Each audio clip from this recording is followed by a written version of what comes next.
The government budget is if outlays exceed receipts, there is a budget deficit. The formula for a budget deficit equals outlays minus receipts. And then a budget surplus is if revenues exceed expenditures. The formula is receipts minus outlays. The history of deficits, surpluses, and federal debt in the United States is quite complex, with significant changes over time. A budget deficit occurs when the government spends more money than it takes in through taxes and other revenues. Conversely, a surplus is when it takes in more than it spends. The U.S. has experienced both, but deficits have been more common in modern history.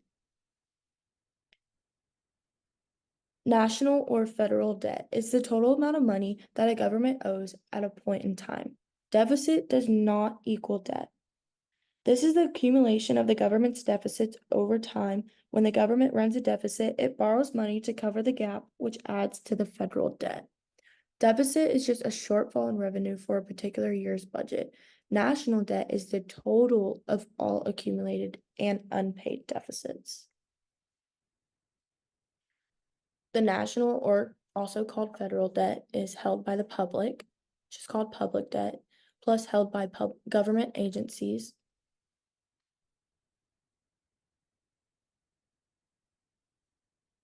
Historical facts: during the early years of the nation, the U.S. incurred debt to fund the Revolutionary War. The Civil War also saw a significant increase in public debt. The federal debt decreased significantly after World War II relative to GDP as the economy grew rapidly. In recent decades, significant deficits and debt increases occurred under Presidents Reagan, Bush, Obama, and Trump due to tax cuts, military spending, and economic stimulus measures. The public debt is U.S. national debt has risen rapidly in the last decade with larger budget deficits. Almost every country in the world has some type of debt. Japan, Greece, Italy, United States, France, Egypt, Israel, Argentina, with Japan having the most and Argentina having the least.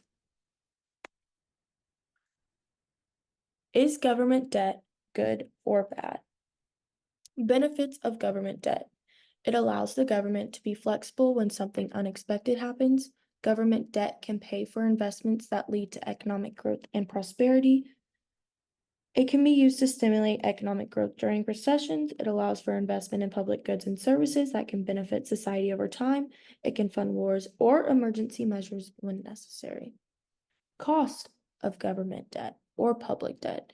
Is it good or is it bad? The direct cost associated with government debt is the interest on borrowing. As the interest rate increases, the cost of debt also increases.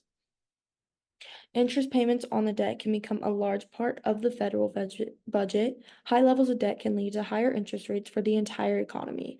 It can crowd out private investment if the government borrows too much. There can be long-term risks to economic stability and inflation. There are indirect costs associated with government debt distorting credit markets. As government borrows more, the interest rate increases and investments of the private sector are crowded out.